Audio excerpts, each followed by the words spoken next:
Then you have women that are going through a hormonal imbalance post-birth, so postnatal. They've got a hormonal imbalance.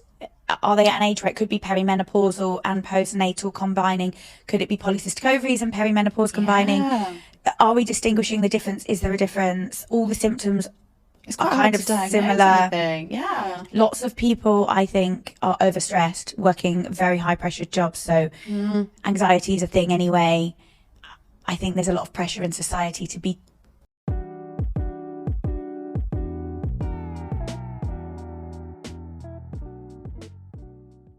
Hi, Scarlett. Hi, Karina. How are you? Welcome to the show. Yeah, I'm really well, thank you. Good. How are you doing? Yeah, good, thank you. Good.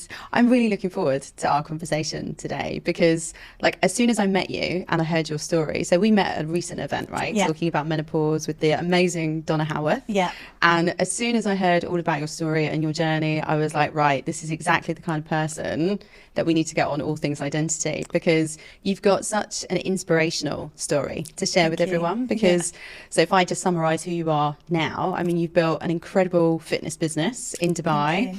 And you are a world champion, I am, no less. yes. I mean, my goodness, in weight training. It's, I'm losing my voice. it's still so new that I get embarrassed when people say that. But yeah, I am. I am a world champion. Yes, you should say it with pride. Come on. Yes, love it. Yeah. But I mean, that's Scarlett now, but you've also been through your own kind of traumatic journey in getting there. And I think that's the thing that is so incredibly inspiring about your journey. So I'm going to take you back, first of all, to moving to Dubai. Yeah. Because like most of us, we're all expats here. So, and I think in terms of identity, that always has an impact on us. Yeah. So you came to Dubai how many years ago? 10 years ago. 10 years ago. Where's 10 years gone? So similar to me, yeah. And Dubai has changed a lot in that time Hasn't as well, it just? Yeah. Oh my gosh, yeah. And you come from the UK originally. Yeah. So tell us about your experience of relocating to Dubai and how did that impact you? God, that's a question. Relocating here, I was young, in my 20s.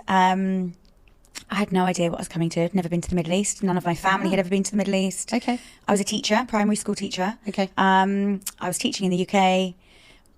You barely earn any money in the UK teaching. I was struggling. And just thought, oh, really, is this it? Yeah. Is this what I trained to do forever? And one of my ex-colleagues had moved to Dubai the year previous. Okay. And I was kind of looking at her on Facebook thinking, yeah, I want a bit of that. Yeah.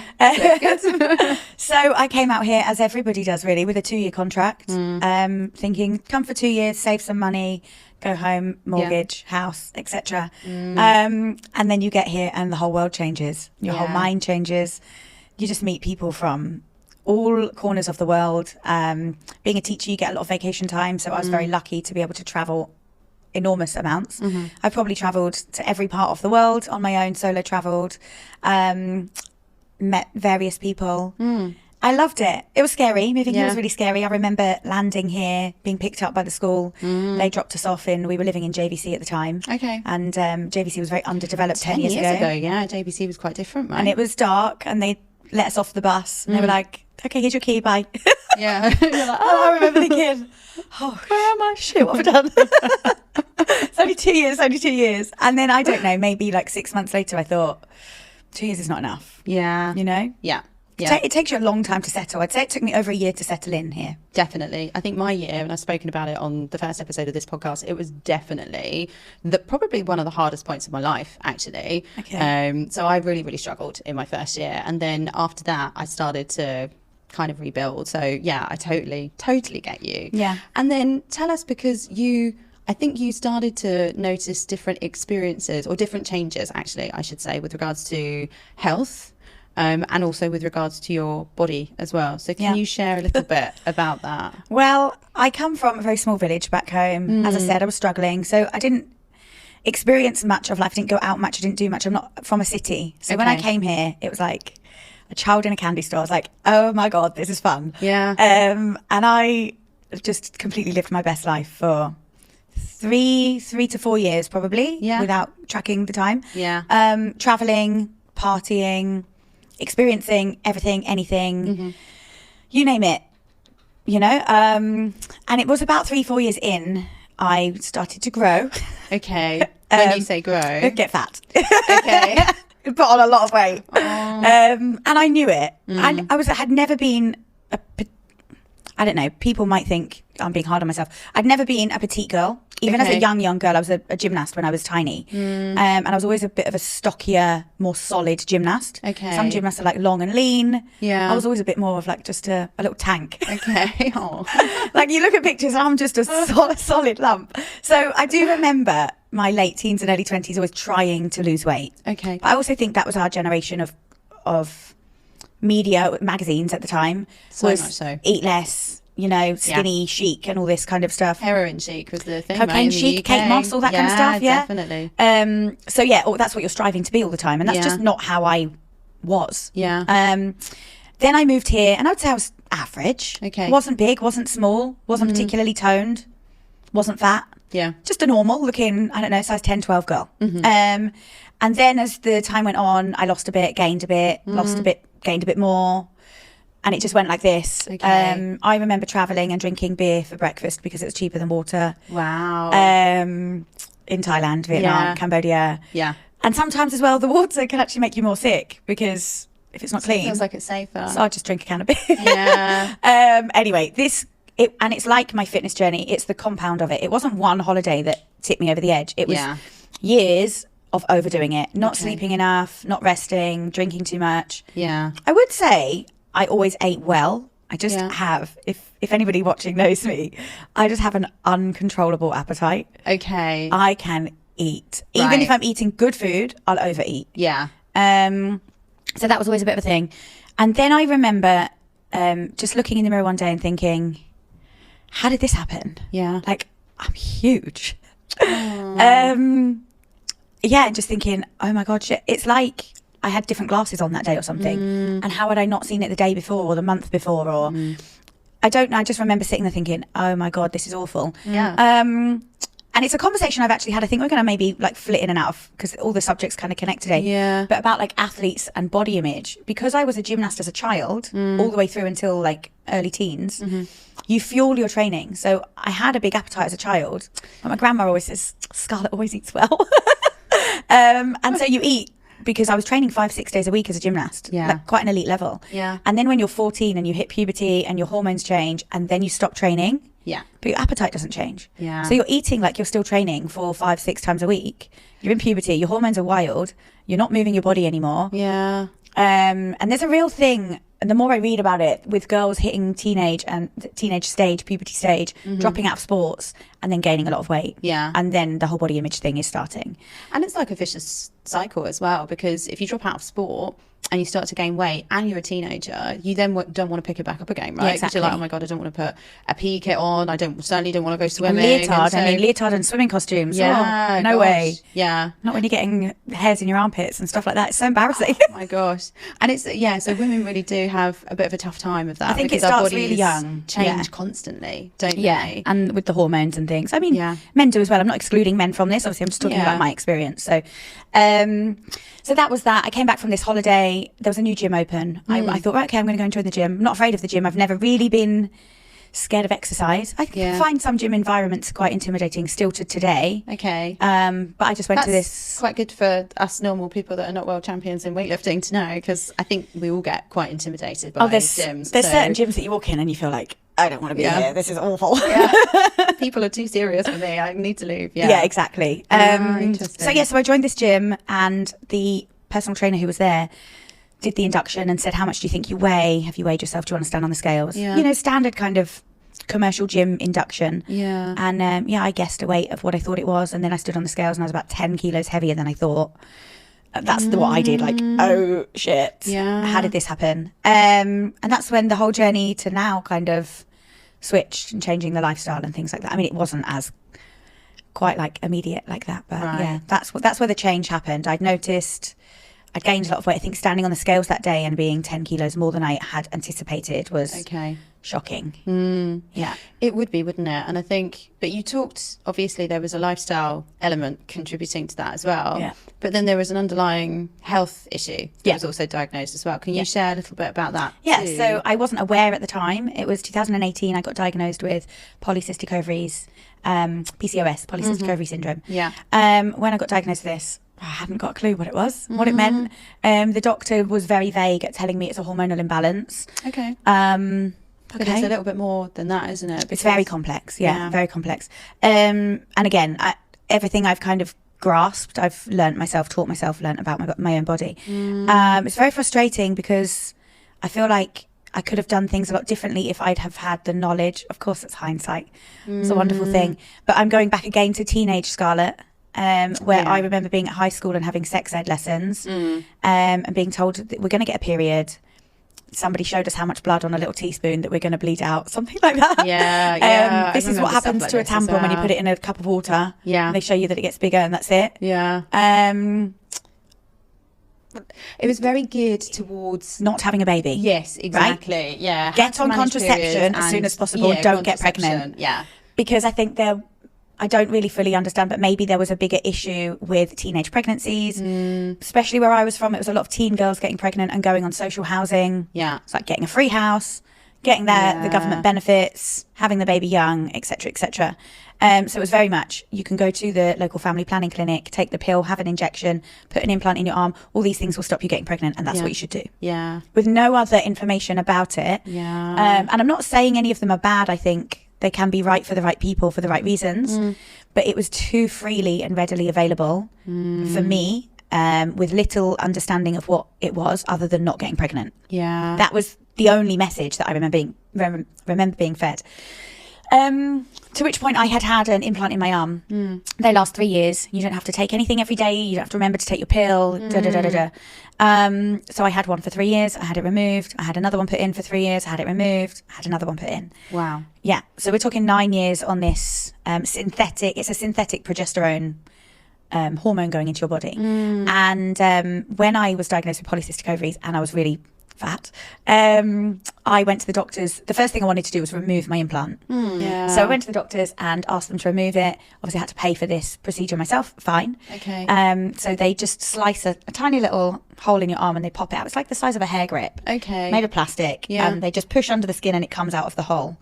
I've had the procedure done with the last two. It's really simple. You're in and out, a little like butterfly stitch sticker thing, and you're done. She was scratching, digging, cutting for over an hour and pushing and fiddling, and she couldn't find it. She was like, "Are you sure it's in there?" I was like, "Gosh, I'm telling you, there's one in there." So they did like an ultrasound and they found it actually buried between my bicep and my tricep, and it had gone like a U shape, and it should just be under the surface of the skin. Wow. I don't know how or when. Maybe I'd just become so blasé about it being there. I don't know. As I'd gained fat tissue that had grown on top of it, you couldn't feel it.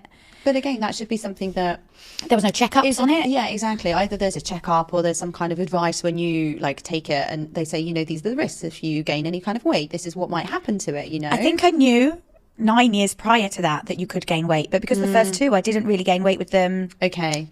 I don't know. If I'm honest, mostly would talk about my lifestyle being one of the main contributing factors to the polycystic ovary syndrome and the weight gain. The weight gain then causing this to get buried under a lot of fat tissue and things like that. But who knows? That's just my thinking looking back on it. Anyway, so I then flew back to the UK. I had this taken out.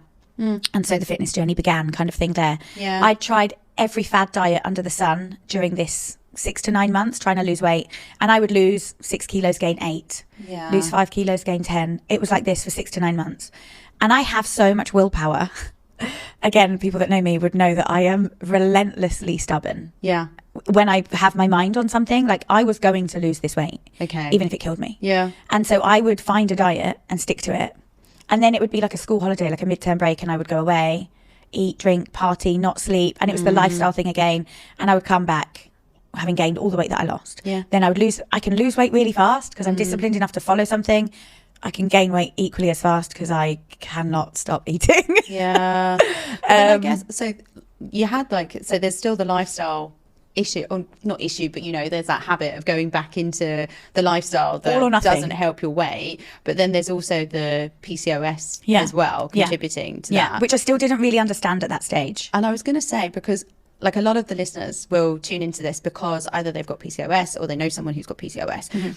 And it's because it affects a lot of women, right? It's like 1 in 10 or something like that. And I read before that I think it's like only half of women get diagnosed with it. So there's a lot of women out there as well that typical to us girls, we're soldiering on and we're probably dealing with these symptoms and we don't know anything about it. So what are the symptoms and what are the impacts that this has had on you, for example? So some of the bigger symptoms are anxiety and depression, but Okay.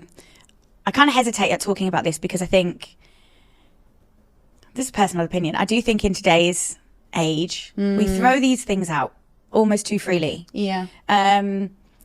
But definitely anxiety and depression are something that people with polycystic ovaries find a lot harder to manage, a lot harder to deal with and cope with.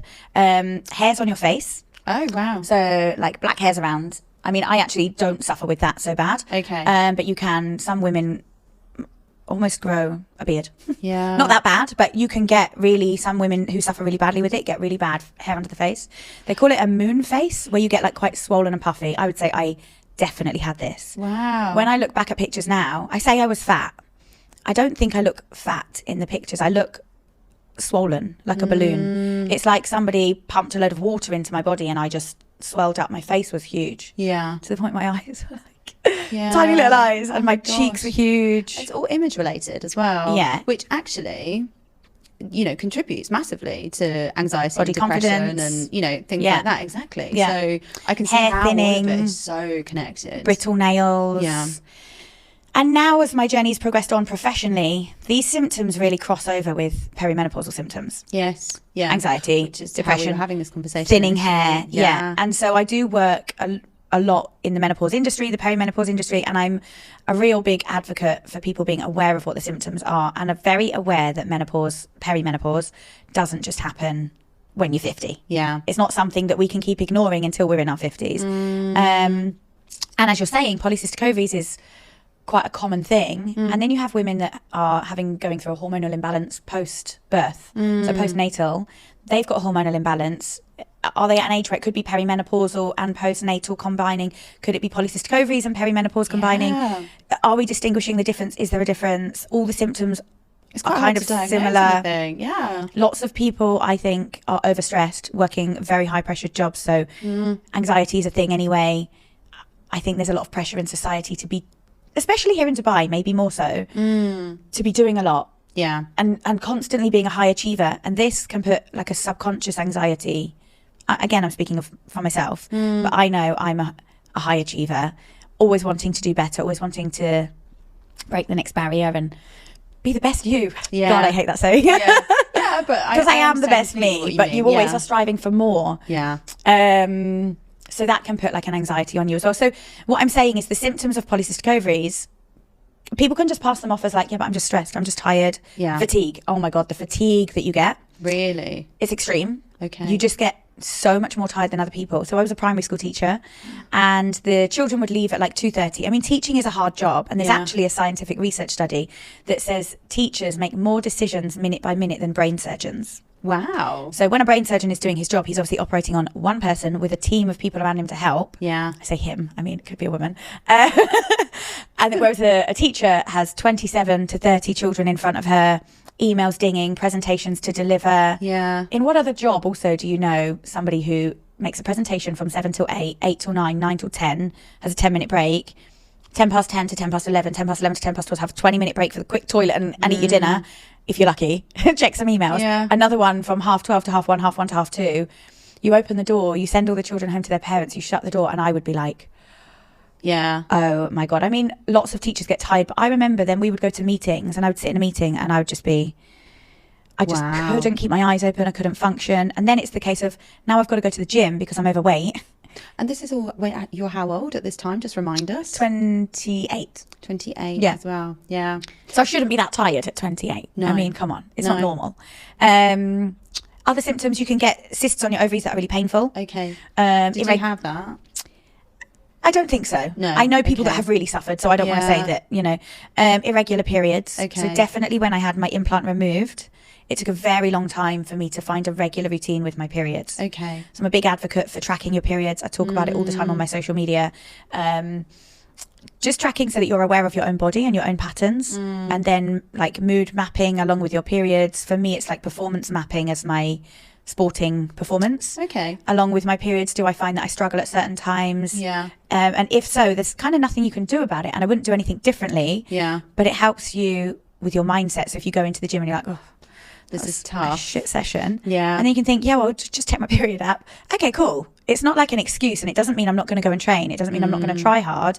But if it doesn't go well, it's okay. Yeah. Next week's going to be better anyway, because it will be the following week of the cycle. Yeah. It's like being in tune with your body, isn't it? Yeah. Essentially. The mind-body connection. It's everything. Yeah. Again, so with polycystic ovaries, they tell you to rest, reduce your stress. Okay. All these things like, yeah, okay, that's cool, but still got to go Great to work. in an ideal world. Pay the rent. Yeah, oh my gosh. Yeah. So the symptoms are quite broad. Yeah. I would say one of my worst symptoms was hot flushes. Okay. And we know this more so as menopause. Menopausal, yeah. But people would typically come to my house. If I was hosting like a girls' night, they would all turn up with big fluffy winter socks in their handbag, hoodies, and they would come in and sit on the sofa under a blanket because my AC was on so low. Oh my god. My house was like an iceberg. And people would be like, Scarlett, it's freezing in here. And Yeah. there's me having a hot flush, sweating. My skin was constantly sticky. Wow. I used to hang out with a girl back in the day, and she would always laugh at the fact that I didn't moisturize. And I would say, but I can't moisturize because if I put cream on my skin, I sweat more. Yeah, I know exactly what you mean. It's like when there's humidity here, you can't put hand cream on because your hands become really clammy. It's like that feeling, but it must be all over. Right? Yeah. So I never moisturized. And she'd be like, but you really have to moisturize. It's really important. And she had all these skincare routines. And I was like, I can't give a shit. I cannot put cream on my body. Yeah. So the sweating and the hot flash was a serious problem for me. Yeah. And now if I go somewhere and I say I'm cold, people are like, who are you?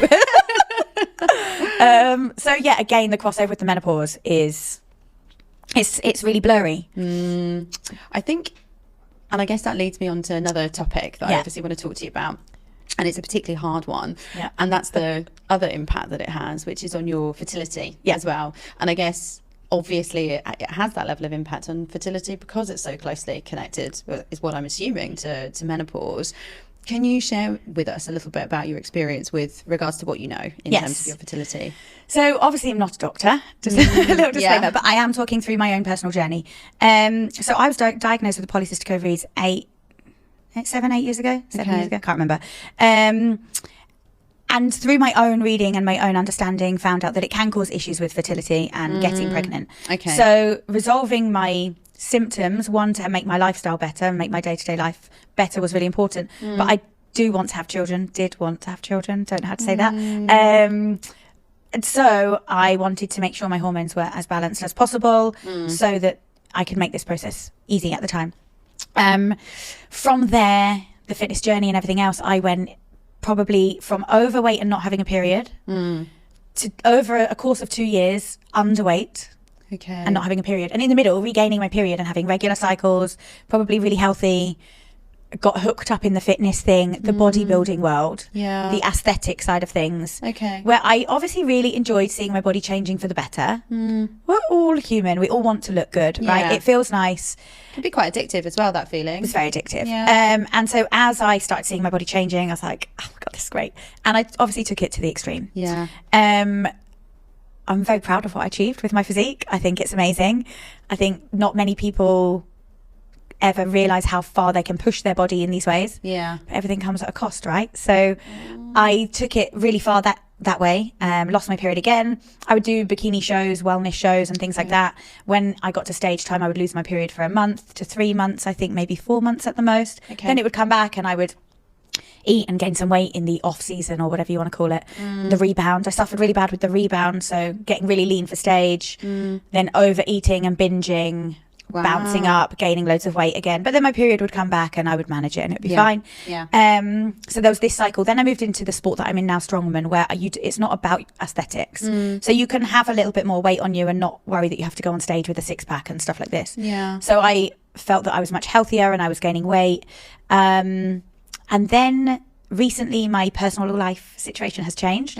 But maybe for like the last 2 years, been talking about getting pregnant, talking about having children. It was my vision for the future. And then also in the last couple of years thinking, maybe this will be the last competition. And then try and get pregnant. And then to be honest with you, what are we, 2024? So in 2023, I think for like 4 consecutive months, I thought I was pregnant. So I was like late on my period. And I thought that was because I was pregnant. Having pregnancy tests, checking, talking to my friends about it.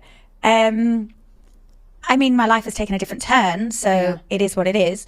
But maybe those irregular periods, the late periods, the early periods and things like this were a sign of what I now know. Yeah. But I didn't know that at the time. Okay. So it was a next competition. Okay, let's try again. So now fast forward to 2 years. I'm no longer with my ex-partner. Yeah. So I'm 35 and I'm thinking, okay, I'm 35.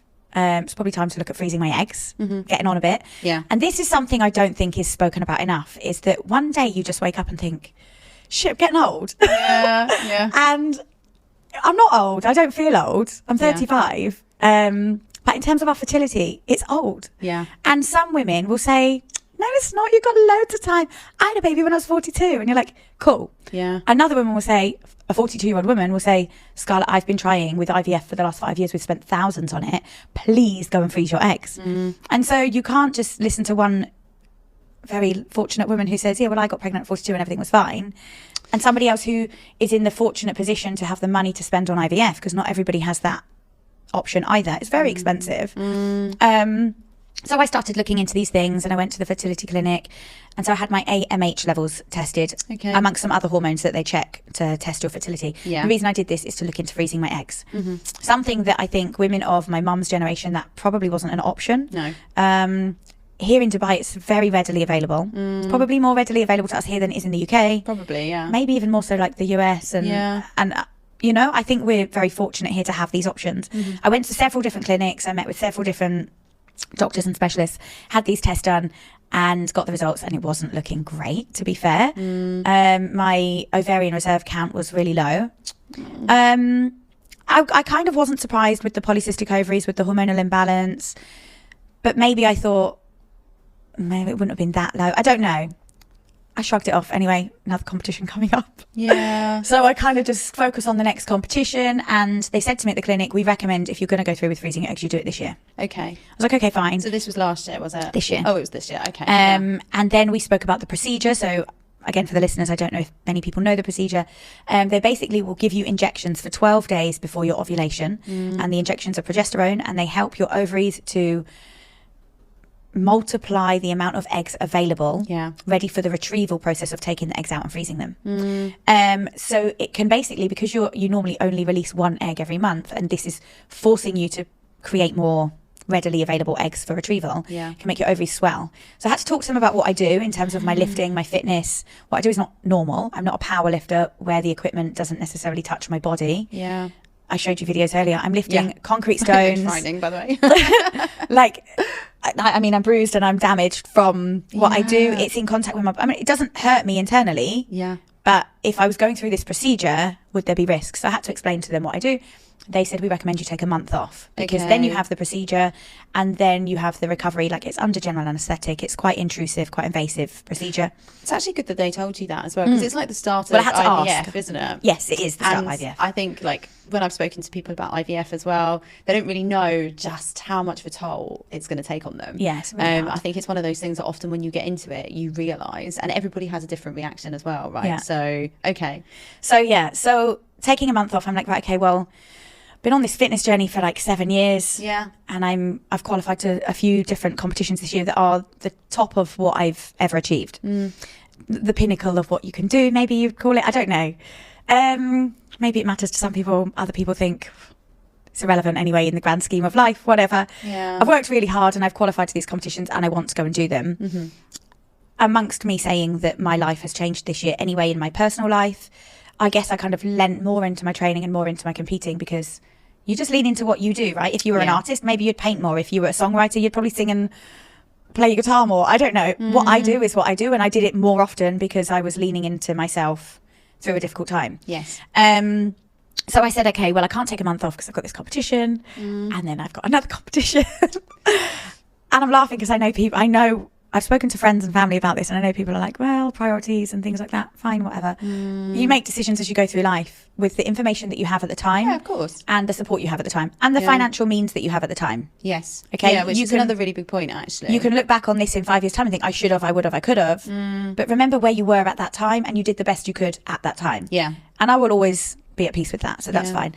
Anyway, I came back from my summer trip. Still wasn't feeling quite right. So I went in, had some more blood tests done, had some more scans done.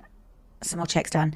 And then I went to see a menopause doctor. Okay. And menopause isn't always diagnosed through blood tests, through a hormone in your blood. They will often ask you like a symptom checklist.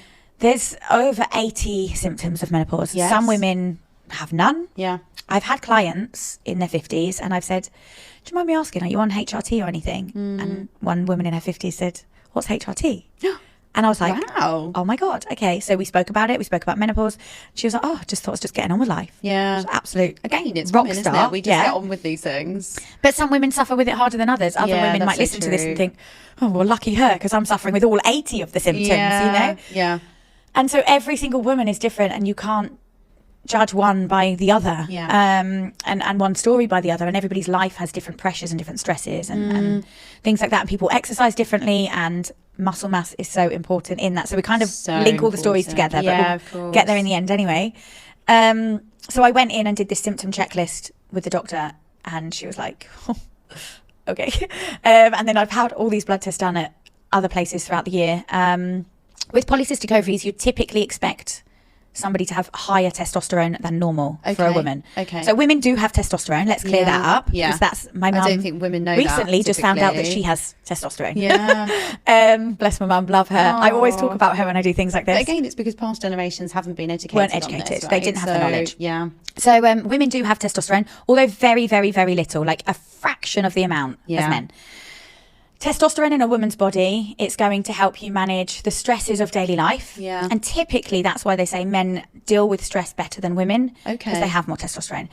Testosterone is also going to help a man to build muscle mass much faster because they have more of it than women. Yeah. But women with polycystic ovary syndrome have higher levels of testosterone than women without polycystic ovary syndrome. And this is one way that doctors diagnose PCOS is through a blood test of your testosterone. Okay. It's also what can cause hair growth in the face with women with PCOS. However, it's kind of like a bit of a superpower because it means you can build muscle mass easier. Yeah. Oh, that's interesting. You know, Yeah. so every every con has a silver lining or whatever. Lining. Yeah. So I've had my blood test done this year, and as I have become a better and better athlete, and I'm a completely natural athlete, that's a whole nother conversation. Yeah. Because lots of people don't think I am. Okay.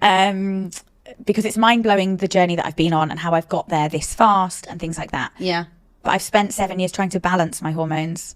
I most certainly am not going to start pumping things into my body that's going to mess with that. And when people hear the story of where I've come from and why this fitness journey started, maybe they would understand why I get so edgy when people say stupid things like that, because it does bother me. You've had health concerns, you know, all throughout the last and I've 7 worked years. really bloody hard. Yeah, of course. So anyway, so this year I had my bloods done, and the first time in May it came back, I had like no testosterone. Wow. So we're going to say that I'm a woman with polycystic ovaries, so you would expect it to be higher than average anyway. So you have, like with everything, you have your average mark. Yeah. You could have less than average, within average, and over average. So I was less than average. Okay. You would expect me to be over average Yeah. because of the PCOS, not even sitting anywhere in the middle. Right. So that's already shocking. The more muscle mass you have, and the more you strength train, you would expect it to be higher as well, because strength training does help boost your natural production of testosterone. So again, you would, with what I do, expect it to be up there. Yeah, of course. You know, the higher end of normal / maybe slightly over. Yeah. And there it was like flatlining on the floor. Oh my gosh. So, okay, fine, let's have another blood test done. I sent these to the doctor and she was like, okay, there's different ways that you can measure testosterone. So let's go somewhere else and do this again. So I went and had 2 different testosterone blood tests. Again, they came back, nothing. So what does that mean? Does that mean that you have gone into menopause, or so when you go into menopause, your hormones will fluctuate. So perimenopause, we're not changing the subject, the story's just kind of growing. Yeah. Menopause is actually only one day of your life. So when we talk about menopause, the menopause is one single day of a woman's life. Right. And this day is dictated by the fact that you have not had a period for 12 months. Okay. That the day that we get to the 12-month mark is your menopause day. Right. Up until then, you're in perimenopause. Right. And the day after that, you're in postmenopause. Of course. Yeah. Menopause is one day of your life. Yeah. So clearing up, like, what is menopause? Menopause is the complete opposite of getting your period when you're in puberty. Yeah. So we go through puberty, we start having hormonal changes, and we get a period, and that means we're now fertile, and we can now start having babies. Yeah. Unless you're told by everybody at sex ed not to have babies. whatever. We all just think that we can do it, don't we? We don't ever expect that we're going to run into all of Problems. these different issues. Yeah. Well, that's certainly not how we were brought up to. Yeah. Think about So then it. perimenopause and postmenopause, this whole journey is puberty in reverse, is how I like to explain Yeah. it. It's you coming out of your fertile years and to the point where when you've stopped having your period, obviously you can't have a baby. Yeah. Okay, because you're not releasing the egg and you're no longer fertile. Postmenopause, you can't have a baby anymore. Yeah. So in perimenopause, you can still get pregnant because you are still having periods, albeit Okay, very yeah. irregularly so. Yeah. But perimenopause is basically all the symptoms of hormonal changes start coming about. A bit like you don't just go from being a little girl and getting your period and being a woman. Yeah. There's a period of change that goes on Yeah. as your menstrual cycle begins, and there's a period of change as your menstrual cycle shuts down. And so it's a hormone level in your body is changing. When perimenopause, it's called like the phase of chaos, which isn't very attractive. Because when you're going through your menstrual cycle as a woman, every month is typically the same. Okay. Albeit throughout the month we have peaks and troughs in our hormones. We know that this month will be the same as the next month. Yeah. The week that we bleed, everybody has their own different symptoms. Some people cramp, some people have bad back, some people don't, some people find it easy. Yeah. The next week we all seem to think we're an absolute sex god and really attractive and amazing, and then we ovulate, and the reason we feel so amazing in that week is because we're getting ready to ovulate and we're getting ready to make a baby. Yeah. And we feel like, let's make a baby. Yeah. You know. Yeah. And then our body realizes we haven't done that and we haven't made a baby, so we release the egg and we bleed again. Yeah. And so the hormones do this throughout the month, and then the next month it does exactly the same. And so although we might say we're hormonal, at least it's in a predictable pattern every month. Yes. For years and years and years and years. Although you might bleed heavier one month and lighter the next, Yeah. and whatever. Of course. Yeah. When you hit perimenopause, this pattern is no longer. One day you're here, the next day you're here.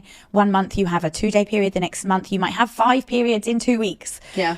And then your estrogen is up and then it's down, and then your mood is this and then you're that, and then you have all the 80 symptoms It's such that come with it. change, isn't it? The anxiety, So much. the depression, and what they're saying is the mental health symptoms are huge. Yeah. And it may be more prominent than the physical symptoms. Yeah. So it's huge. Going through perimenopause is the zone of chaos because Yeah. it's just all over the place. It's so unpredictable. Yeah. Then you hit that day that you haven't had the period for 12 months. Yeah. And that basically means that you have no eggs left in your ovaries. Everything's starting to... I actually listened to this podcast where they said your ovaries start to shrink and shrivel. Oh, God, that's depressing, isn't it? It's really sad. And you know, if you'd have told me this 10, 15 years ago, probably would have meant nothing to me. Yeah. But now as a woman going through this, I'm like, that's what makes us a woman, right? Yeah. It's really strange.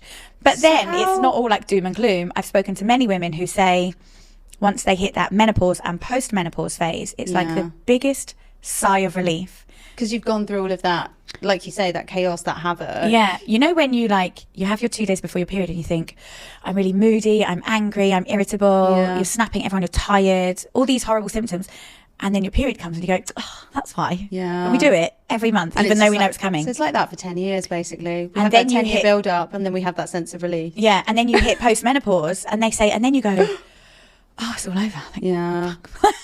sorry, I don't know if I can swear on it. Yeah, of course. Yeah. But go you know, ahead. like, I think you have to. hearing Very that. authentic. Yeah. And I talk to women and I want women to be able to be real with me as well. And I'm very real in return. Yeah. And you can only imagine that sigh of relief coming Yeah, out the of other end of course. all of that. So I want to ask you though about so how old are you? So this was Yes, this I year, right? didn't get onto that, did I? Yeah. So, but I think because that's a really important part. So I think because what I'm thinking of as well, right? So I'm older than you. I'm in my 40s, right? And I know that I am approaching that perimenopausal phase. Yeah. I've also had my own challenges as well, as I've spoken to you about, having a baby, and I haven't been able to have a baby, but I knew this, and I still know this, know. So like my husband and I, we met late. We then didn't try for a baby straight away. So we started to try when we were in our late 30s. So even though it was absolutely devastating for me to understand this, as obviously the time has gone on and now I'm going into potentially perimenopause as well. Yeah.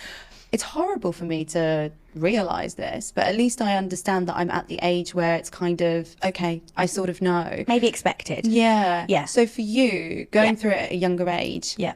where you probably still feel like you would have normally had time to Too young have a for baby. it. Yeah. Exactly. Yeah. How does that make you feel? So we never kind of got onto this because I was trying to explain for those that are not sure what menopause actually is, because I still don't think many people really know what this word. It's a very popular talking subject, but people don't really understand it. Yeah. So basically, I went recently and have been diagnosed perimenopausal at the age of 35. Yeah.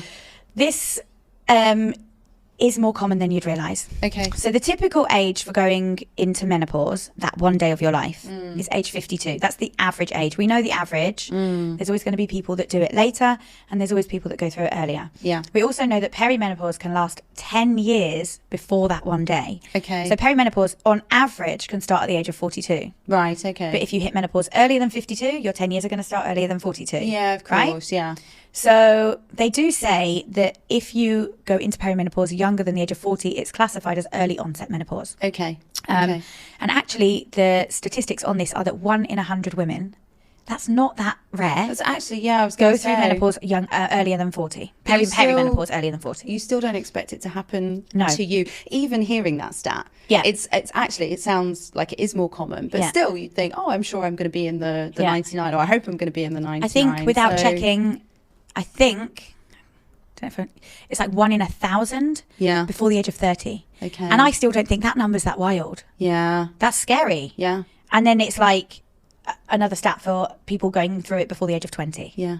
So women are going through menopause before the age of 20. I mean, that is rare That's and uncommon. unbelievable, isn't it? But It's also known as POI, which is premature ovarian insufficiency. okay. So if you haven't heard of POI before, that's what premature ovarian insufficiency is. So basically, I'm in early onset perimenopause Okay. at the age of 35. Yeah. It doesn't mean that having a baby is completely off the cards. As I said, you can still get pregnant in perimenopause because you are still having periods. Yeah. Your menstrual cycle starts to change. It can get longer, it can become shorter, it can become really irregular, less predictable. And then you're dealing with the symptoms and the crossovers of those things. How does it make you feel, though, about the potential now of being able to have a child? I don't know if I've digested it yet, as I said to you Okay. off camera earlier. Yeah. I've spoken to a few people about it, and I have a YouTube channel as well with my training. Yeah. And I flippantly just said it on this YouTube video the other day. Yeah. Like it was blasé and just kind of something and nothing. And a few friends who watched it messaged me and said, "Are you all right about this?" And I was like, I don't really think... Maybe if I was still with a partner, it might be a bit more real, Okay. because maybe I'd be trying. Yeah. But because I'm not, it's not something I'm thinking about every day. Yeah, of course. It actually... Some of my close friends will be like, "Oh, for fuck's sake, Scarlett." But it actually does affect me athletically Yeah. as well. Okay. And so I guess because I have some big competitions coming up, Yeah. that's probably more of a concern to me. Yeah. And But maybe then it shouldn't be, but it is.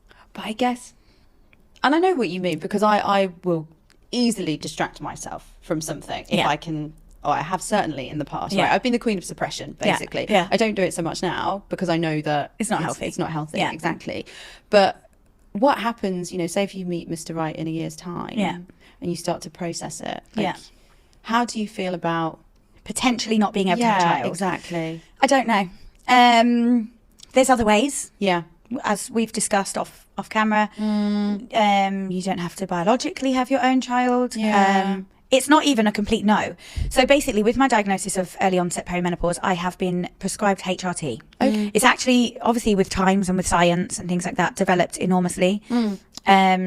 Again, I'm not a doctor, don't take my word, but Yeah. it is deemed much safer. The body bioidentical is brilliant. Okay. And they are saying now, actually, the sooner you can get on HRT with perimenopausal symptoms, the better your outcomes will be. Yeah, that's interesting, isn't it? If you imagine, I don't like to keep talking about it like it's such a negative thing going down, but if you imagine your symptoms are getting worse and worse and worse and worse, if you can catch, okay, I'm going into perimenopause, I start taking HRT, instead of just waiting and waiting and waiting and waiting until it gets really, really bad, until you're 10 years in and you've stopped having a period. Yeah. Because you're not going to stop having your period until 10 years of suffering of symptoms. That's the thing. I think that there is a misconception as well, is that women don't actually... So with perimenopause, you have the symptoms Yeah. before your periods Stop. Yeah. Exactly. Yeah. And I think what we as women think is that we need to look out for these like really patchy kind of periods, or Yeah. barely having a period, and then we're approaching that kind of Yeah. age. But actually, it's all of the symptoms that start many years before any Yeah. of that would happen. Yeah. Again, it's where the education And again, every woman is comes in. different. So what happened, you might be at coffee with your friend and what she's going through is going to be very different to what Yeah. another friend is going through. Yeah. So yeah, I mean, it's huge. How do I feel about it? I can't really answer the question. I don't know. indifferent at the moment, maybe. Yeah. I'm happy doing what I'm doing, focused on what I'm focused on. Yeah. My business, supporting the women that I work with. I have such a lovely community of women that I work with. Yeah. Some are perimenopausal, some are not, some are post, some are not. I think that's the amazing thing as well, is that you've really kind of transitioned this into something that you can have. You have a business, Yeah. and you also do something that you really enjoy as well, which is the weight training, and you're bloody good at it as well, you know, world champion. So tell us a little bit more about that, both sides of these. Yeah, so I got into the fitness weight loss thing 7 years ago through mixed martial arts, Muay Thai, combat fighting, combat sports, very cardio heavy sports, where being smaller was better. Okay. And then I got into the bodybuilding world, where being more ripped and leaner with less body fat was better. And it's about the way you looked, not what you can do. Yeah.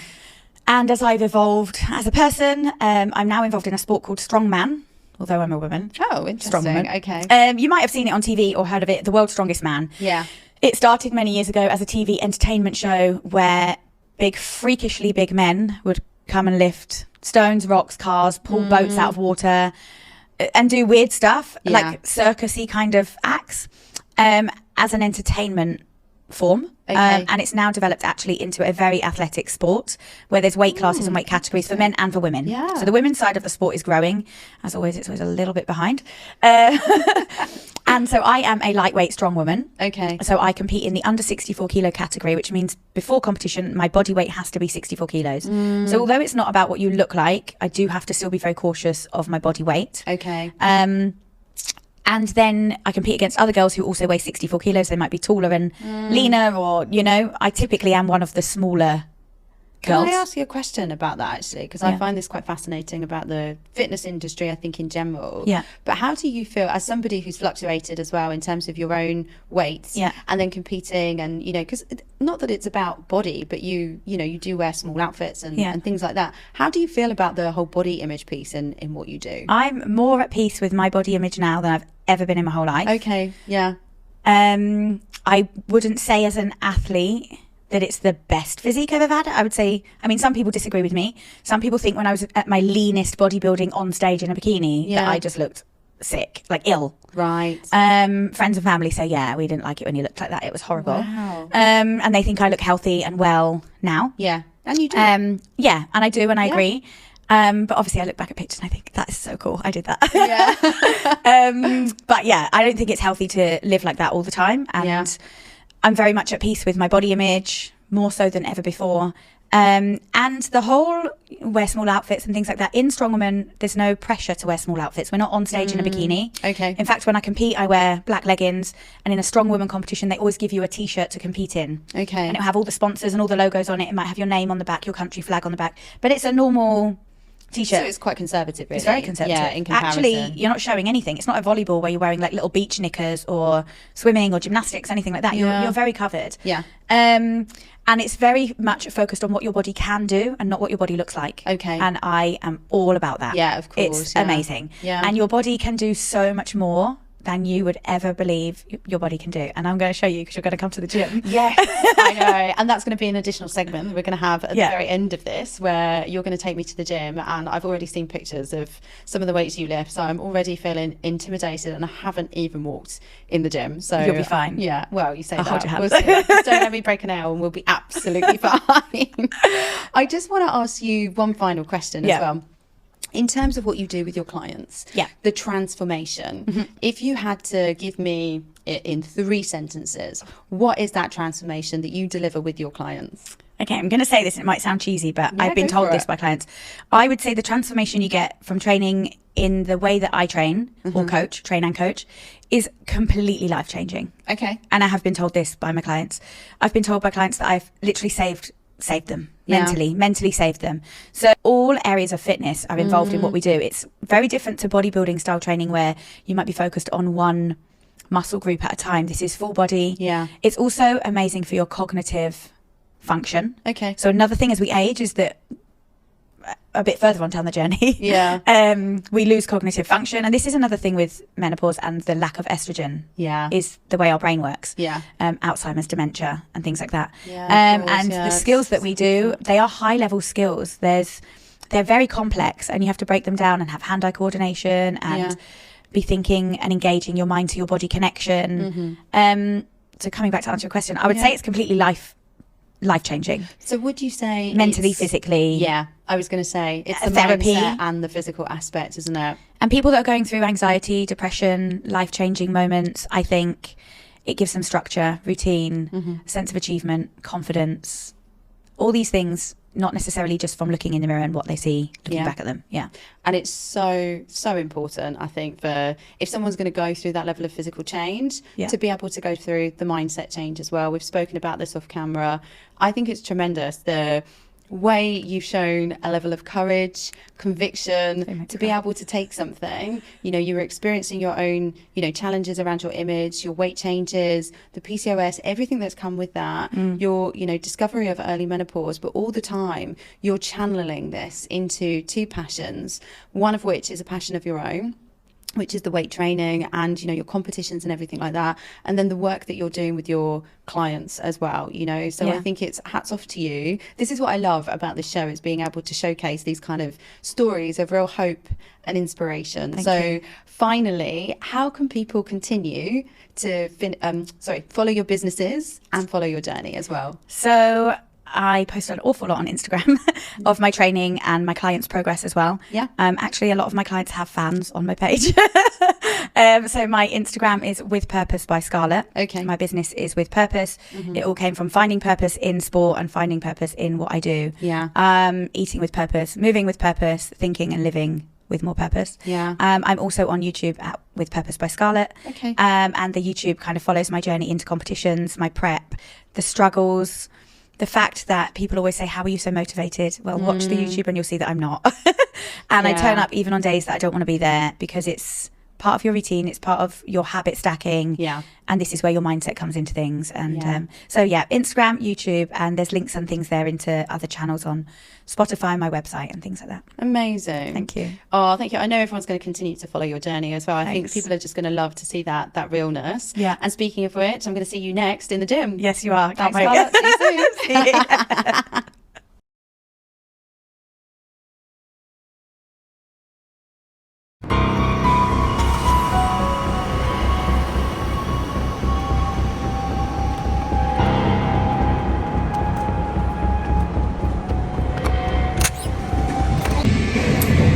So I've just walked into the gym. I'm not going to lie, I'm feeling pretty nervous right now. So Scarlett, just to remind you, is a world champion. She's a world record holder as well, and she lifts stones that weigh like 120 kg. So yeah, I'm feeling a little bit scared right now.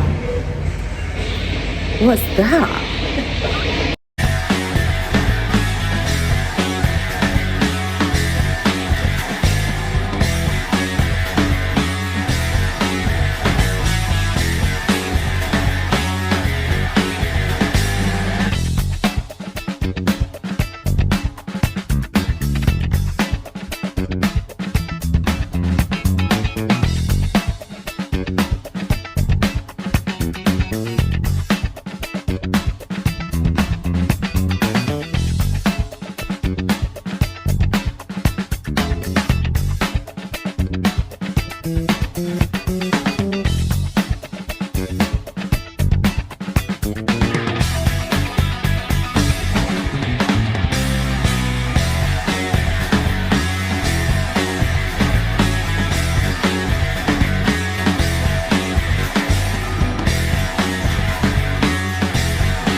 Scarlett, that was really, really fun. Good, I'm glad. Thank you. Can you tell us just a little bit about like what you showed me in terms of the exercises and why? Yeah, so we did a log press. The reason I chose to teach you a log press is because it's one of the fundamental strongman, strongwoman movements. Typically you wouldn't find a log in a commercial gym. This is a very niche, sport-specific facility. It's a compound movement, which means it uses every single muscle in your body. So we're talking strength, power, coordination, cardio. You said yourself you felt your heart rate increase. Definitely. So when people say strength athletes don't do any cardio, trust me. Do a few reps on that and you are for getting endurance and things. And then we did a deadlift, again, because typically lots of people are scared to deadlift. Okay. Because they either haven't been taught or they've been taught poorly or incorrectly. Yeah. And so a deadlift, obviously, lots of people go, oh, deadlift is bad for your back and this, that and the other.